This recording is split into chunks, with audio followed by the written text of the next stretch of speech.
Welcome on into the video, everyone. My name is RobinVouz. You're here to check out Nordhold, and I'm here to check it out for you. Now, what is Nordhold?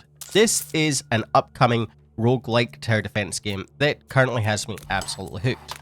I put in 15 hours of the previous demo they released, Nordhold Origins, last August, and I was very kindly sent a key to check out the demo of Nordhold ahead of the Steam Next Fest, and spent quite a bit of time during the Next Fest checking it out a bit more.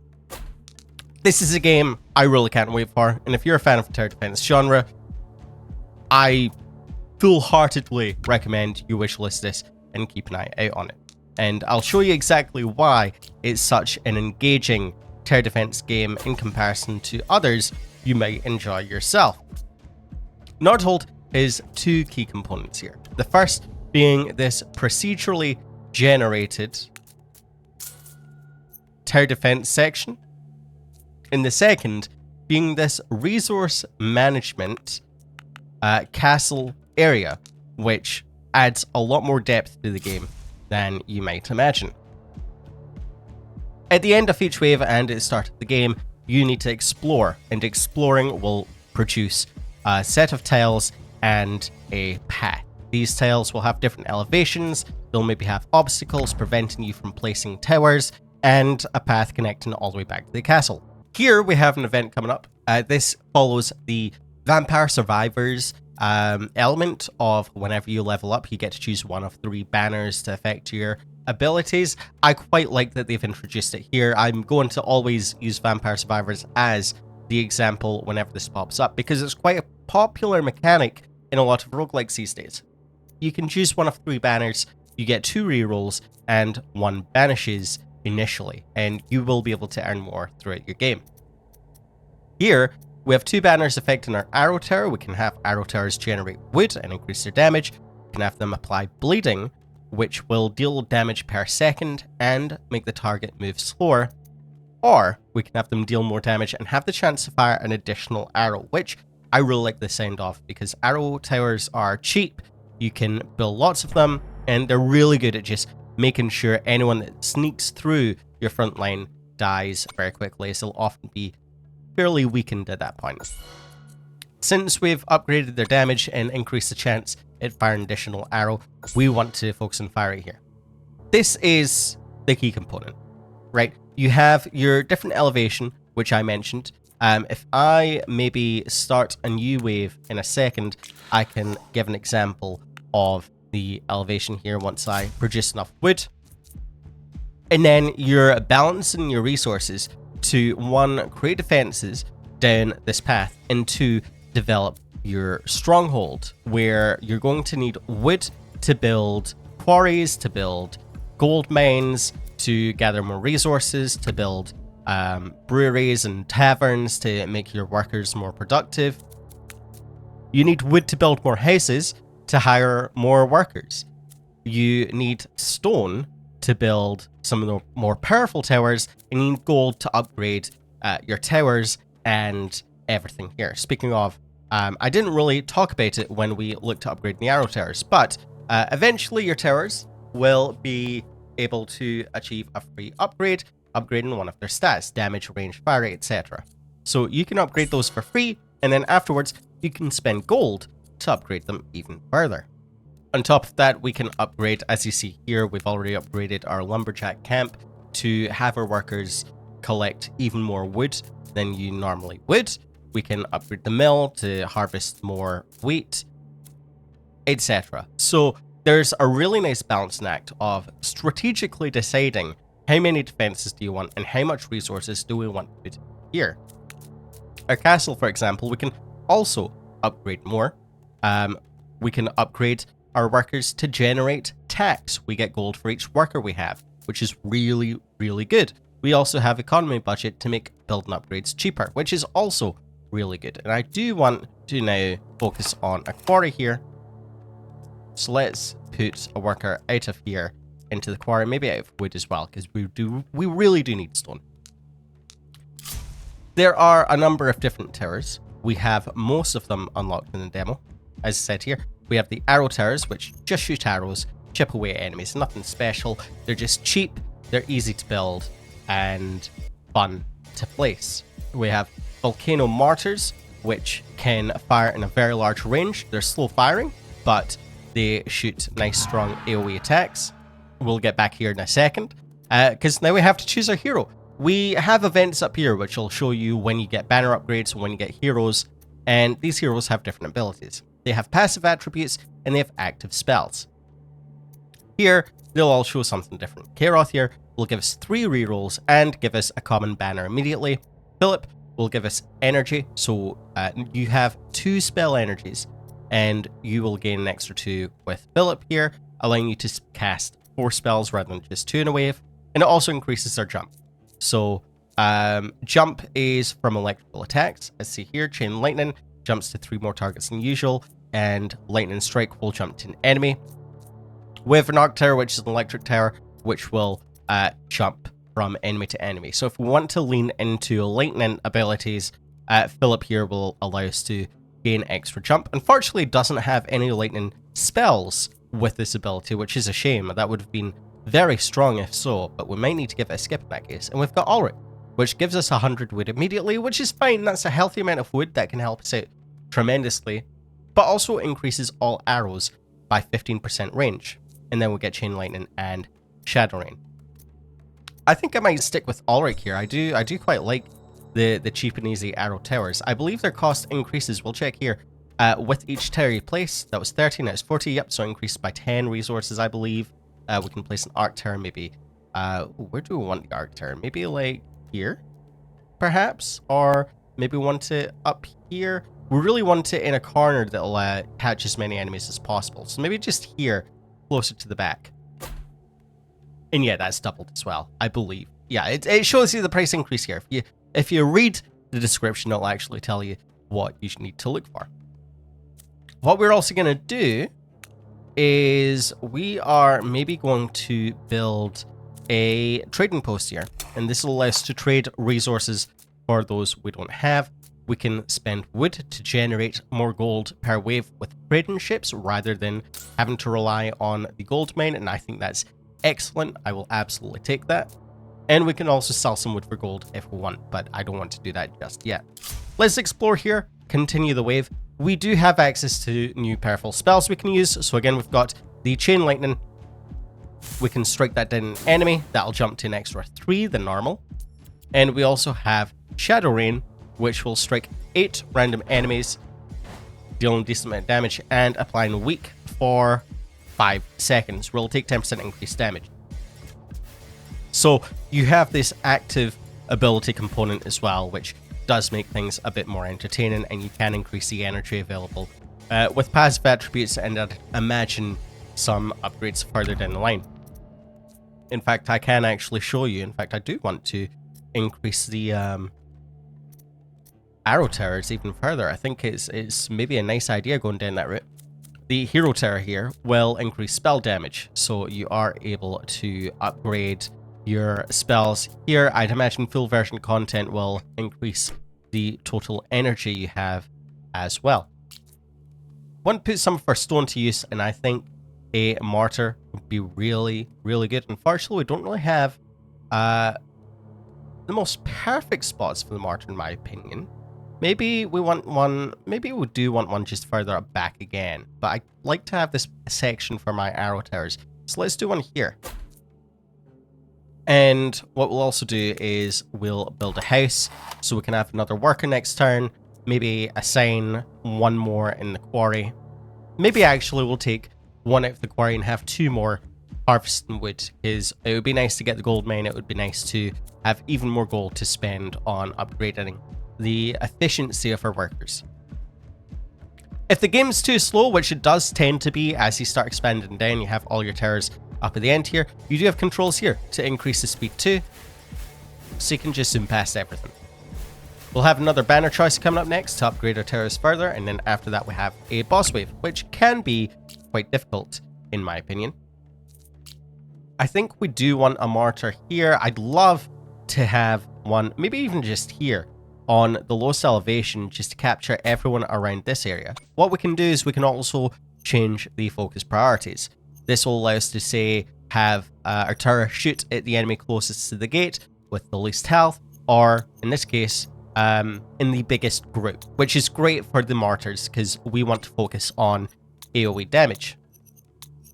What we can also do is we can say we want to focus on a unit until death, where the tower will do its best to only fire at one unit at a time until it dies, as long as it's still in range. You also have the ability to only focus on bosses or prioritize bosses as well, which is really nice. We're going to level up our towers. I think we do want to upgrade damage here, like so. Then we'll explore, and now we'll gain our banner choice after this, because this is wave 8. Next will be wave 9. That's where we'll gain our banner. I also forgot to buy a worker here. Be sure not to just skip ahead waves. Do spend your resources where possible. We also have enemies leaking through here, unfortunately, but managed to stop them with our spell, so we will need to reinforce our area very, very quickly. Let's hire a worker here. Let's have a full focus on wood and stone, mostly wood, because I would like to spam this area with more arrow towers. Let's level up the fire rate here. And then we want the damage. I would have loved another runestone tower. We could actually get another runestone tower if we do this instead. I believe that will be enough. Yep, that's exactly enough stone. They're very, very strong, and they can be upgraded to have powerful banners. For example, I have it toggled on to focus on an enemy until death. You can have a banner where it will continuously increase in damage for as long as it's firing at a specific enemy, which I really like. We will need to slow things down here a bit because some enemies might start coming through here. I am gonna maybe focus on the enemy closest with this tower, maybe with this one as well, actually. Just to catch those at the back, I'll have another tower here, just for general chipping damage. Our banners here, we do have rerolls if we want, but we can increase the area effect of Volcano Mortar, giving it a nicer group damage effect, increase the range but reduce the fire rate, or all arc towers have a chance to cost a max health focused on Lightning Strike, which is a spell you normally get. We didn't get the spell. This gives arc towers a 1.2% chance to strike an enemy with 1080 damage, and then jump to another, dealing 70% of the original damage. This is really strong. This is really nice to have passively on a tower. We do only have one. It is a 1.2% chance, which I don't like, but maybe it's worth it. Or we could reroll. Here we have more. Increased fire rate, double the fire rate, which I do like the sound of. We could have the Runestone Tower shoot 3 beams instead of 1, or we can have Volcano Mortars increase in fire rate by 55%, but they no longer can be controlled. They can no longer prioritize targets. They will just fire at will, which is very, very fun if you have many mortars. Can be frustrating if you don't. But I'll show you what it's like, because it is quite funny to have access to. So let's have a mortar here, and then we do still have enough wood for an arrow tower, which we can just place maybe over here. Because the arrow towers, we should have upgraded enough to deal damage to the bosses. We do have a boss coming up. They are very difficult to deal with, so hopefully we'll be fine. If not, we'll just start a new run and see how we do. I can't remember if I've covered all the towers. I think I was covering them, and then I got distracted by the banners. So you have the arc towers, which we don't have any. Well, we have one placed so far. That'll shoot chain lightning enemies. So it'll shoot one enemy, and it'll jump to the next. And you can increase the amount of jumps that it can utilize per banner that you select as well. We also have the Runestone Tower, which we have here, which will shoot continuous beams. The Tornado Tower, which if we place here, it'll shoot tornadoes that go down the path, damaging everyone in its path. Not in the demo are the Raven Tower, Shadow Tower, and Frost Tower. Interestingly enough, the Tornado Tower wasn't in Nordhold Origins, which was a previous demo / prologue, and Raven Tower was. Raven Tower is basically this big bird sniper tower. It is incredibly strong, and that might be why they took it out of the demo, because it is incredibly powerful. I very much enjoyed using it myself. We're gonna use this spell here to affect enemies and weaken them. I think this boss might actually get through to our gate. So the gate here, you can upgrade for more health. We have 20 life points. If the boss hits your gate, it's game over. That's it done. I didn't really have an issue with the bosses my first time around with Nordhold Origins. However, in the demo, I personally am struggling. Is that a balancing issue? No, not at all. That is none other than a skill issue. However, what helps a ton is increasing your starting resources and increasing the efficiency of your buildings with the meta progression tree. So you gain honor per game. At the end of the game you've played, you can spend it. So here we've maxed the additional life points we have. We start the game with extra workers. We start the game with more resources, and there's others here we haven't unlocked yet, which we probably should start investing into. For example, first beer production per game consumes 0 wheat. That is very good. If we then take bottomless tankard to encourage us to build a tavern, which makes our workers more productive, that's also very good. I'm going to do is maybe a runestone tower here first. We're not going to explore yet because we do need to assign workers here and here. Let's hire another worker and let's focus on wood, because I think having enough wood to start off is really good. Maybe not going for the house upgrades to have more workers available would be a better option, and instead focusing on, say, the tavern or the brewery would be much better. We're not going to place a tower. We're just going to continue with what we have. Let's speed things up here. Perfect. Now, if we wanted, we could build a brewery. Not working without a tavern. That's fine. We need to brew beer to supply to the tavern, though. So we'll do this anyway. And then we can maybe do archery tower here. But first, we do need to actually activate the brewery. So we can brew beer if we wanted. The first beer will cost 0 food per wave, but there's no point activating it because we don't actually have the brewery or the tavern available. Perfect. We get our banner here. We are going to increase the fire rate of towers within the radius of this runestone tower here. So this arrow tower isn't going to be upgraded, but that's fine. Any others we build here will be like this one here. So that'll have a slightly higher fire rate now. We'll build a house. We will try and focus on getting another worker here, and then we can build our quarry, and then we can focus on the tavern. So there's a lot going on here. There's a lot at play. You have this big winding route, which again is very different to the one we had last time, and you have a lot of different buildings with very different utilities on the go as well. Let's focus on wood completely now, and then we can maybe build a quarry and a tavern. In fact, we already built our quarry. I forgot I accidentally built the quarry straight away. So let's maybe put a couple in the quarry so we can build some mortars or some arc towers. One enemy got through. That's absolutely fine. We have 20 health points, so nothing to worry about. The boss is the biggest issue, and thankfully they're not for a little while. I think we're going to go here. Each worker generates gold. That's 5 gold per wave. That's the equivalent of having 1 worker in the gold mine. So that's going to save us quite a bit of wood.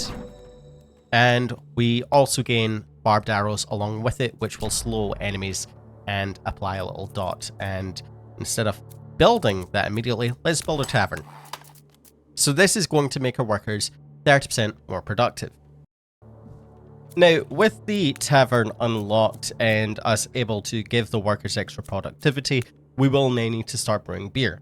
Beer costs 5 wheat per worker, so we can activate this now just to increase the productivity for the first wave without worrying about the cost of the wheat. For example, you can see in the right here, we're gaining 40 wood currently.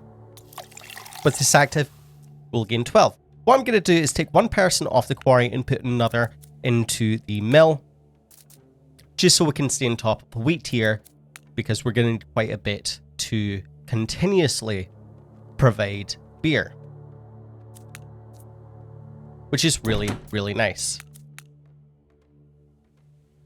Yeah, there we go. So we get 30% more productivity, 70% when providing beer. So you don't even need the brewery to make the tavern work, which is really, really nice. It'll just increase productivity even further. So that's what we're going to do. We also have enough stone to place another mortar, which I will do maybe here, or actually maybe here, just in case this route starts to wind around here, and then that'll be fully in the mortar. Let's change the priority to groups, and then let's level up the fire rate here, since this is outside of this area. So not getting the upgrade from the runestone tower. There we are there. So we do have a little bit more enemies being caught in the mortar here, which is nice. And we get another banner. We can increase the fire rate of towers in the radius even further, an additional 4%. We can generate more wood and increase tower for our arrow towers, or we can increase the slow and the stacks of bleeding, which is really nice. I don't believe the slow stacks with the amount of bleeding stacks, it's just the damage. And that looks like that's the case in the little information box here. So let's go with wood, because we are going to need quite a bit of wood here.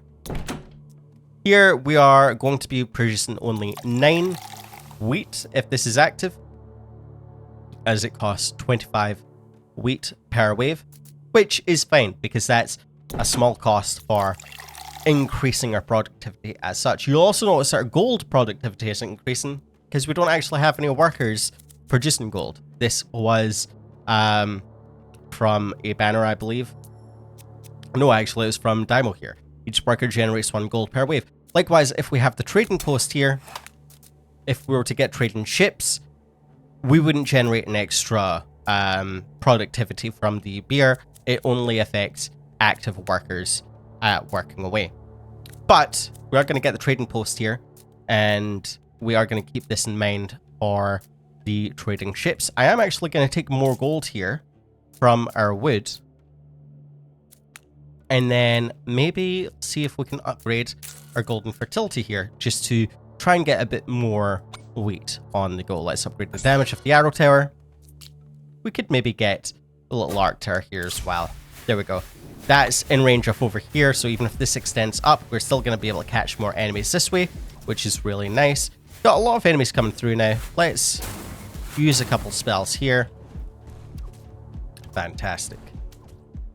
And then lastly, we have a statue here, which will allow us to strengthen a specific tower type. I believe if it's the same as last time, you choose one of the 8 towers, and it will focus upgrading on that one only. You can only have it toggled on 1 tower at a time.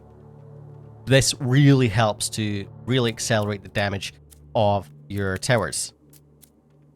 And this is basically Nordhold. There's not really a lot more to go on about here. Actually, hang on. Let's level this up first. And then maybe another arrow tower here just for a bit more damage. This is just a demo after all.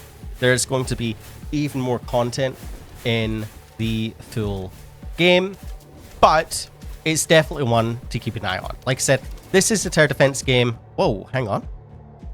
Hold your horses real quick. Oh, lots of enemies are getting through here now, which isn't too good. We will need to up our defenses, which we don't have a lot of. We have a mortar, we have an arc tower, and that's basically it for the most part. We are focusing on groups here. We need to maybe focus on groups here as well to maximize the arc damage. And I think maybe a tornado tower might be cool as well, just to show off what that does. Maybe even one, I think one down here with the arc tower would be good. But this is Nordhold. This is a game I've thoroughly enjoyed my time with. Again, with the previous prologue, the Nordhold Origins demo that was out before, and with the Steam Next Fest demo as well. And I cannot wait to check the game out myself. more enemies are leaking through. We really need to try and get a bit more defenses on the go, and actually this will help here. We're going to take Skyfall arrows. Here we add an arrow rain every 15 seconds, dealing the arrow tower damage in its impact area, and it gains plus 10% damage. And it's fun. It's really, really fun. We're going to add more towers as a matter of fact, just to benefit from that extra banner and to increase their rate of fire with this tower here. In fact, these towers, I think loading up on these are probably the biggest problem I have right now. They're not actually helping out as much as I'd like them to, but we'll try. We'll try. If you're interested in Nordhold, be sure to wishlist it on Steam. It will be out, I believe it's the 25th of March. This is the big boss here, so this is where things are going to go wrong and not go well for us at all. In fact, we also accidentally hit the wrong enemy there with that powerful ability when I wanted to hit the boss, so that's a significant amount of damage we have lost just from a misclick, which is rather unfortunate. Be sure to wishlist Nordhold on Steam. I believe it's out 25th of March this month, so it is one you should definitely keep your eyes on and check out the moment you're able to, because it is a game, like I said, that I can already recommend even in the demo state. I've played quite a lot of time across the demos, and I fully intend to play even more, and will hopefully revisit it on the channel again during the full release. Actually, these arrow towers are doing phenomenal damage now. Wow, look at that. To defeat the boss, this is going to give us legendary banners, 1 of 3 to choose from. Can't re-roll these either, so we can add extra jumps to arc towers, minimizing damage decrease after each jump as well, just making them generally better. Hits deal increased damage against enemies with more than 7% health, helping us weaken down the enemies at the start. Or arrows from arrow tower deal more damage and have the chance to fire an additional arrow. And I think I do want to take that, because these arrow towers are pulling their weight now with that unique upgrade. They're really, really good. You also get artifacts. We love artifacts in roguelikes. These are passive abilities here. Towers no longer receive a level up for the next 4 waves, but all towers receive a permanent increase in fire rate, which would be really good for these towers here that deal the Skyfall arrows. Nope, never mind. They're not affected by fire rate. They're just every 15 seconds. Or we can do workers. We'll receive a worker immediately that doesn't affect population limit. I think the artifact termination is better, even if it means we forgo upgrading our towers. Sometimes paths will... I guess there's more to cover here. Sometimes paths will fork off like this. If we explore here, we don't really add to the to the exploration, but it will fill in this gap, which means we can have... Oh, hang on. We have a new a little spawn point. I don't think you can interact with the spawn point at all, but it is interesting to see that enemies do have a dedicated spawn area. And this is where it's getting very hectic, and this is probably where I will end the video, as I have been chatting a lot about the game, not really focusing on where my placements should be. But you can fully explore the area here to allow you to maximize this area all around. For example, a mortar here would affect enemies here and here, and then you'll be able to just continue to explore this section here. We also have elite enemies. This one's only just spawned. We haven't seen one before. Defeating an elite enemy, they will drop a chest, giving you an additional banner, I believe it is. Or resources even, which is really nice. So that's just an instant bundle of resources, which is going to help us out a ton. And we can also just quickly show off the statue here, where again, you can select a specific tower for the statue to upgrade. That will give them a 10% increase in damage. And then you can increase this percent with the meta progression. And then Blessing of Wealth will give you a chance to generate gold on kill. All very powerful upgrades. Very interesting to see if there's going to be more towers in the future. Or not towers, but more buildings in the future. So we have a lot of this space here open. Now I wonder if we'll have more space around here getting open too. But it'll also be interesting to see if there's more towers in the full game as well. We have this cloud of fog around here, for example, with a broken building. So I can fully expect to see more development here in the future. I've had so much fun checking this out. I hope you've had fun checking out the game as well. I've been RobinVouz. Feel free to subscribe if you've liked this style of video, as I have many more first impressions videos on the way where I'm just giving you live commentary as I'm yapping through playing the game. Don't judge my my level of skill and my inability to focus, or do, but it's rather difficult doing this style of video and trying to maximize your ability. So I'll leave that up to you in the comments below. Thank you very much, everyone. Again, be sure to wishlist Nordhold on Steam if you've enjoyed seeing what I have shown off here, and if you're interested in seeing what's more to come. Take care of yourself, have a wonderful, wonderful evening, and I'll hopefully see you again next time.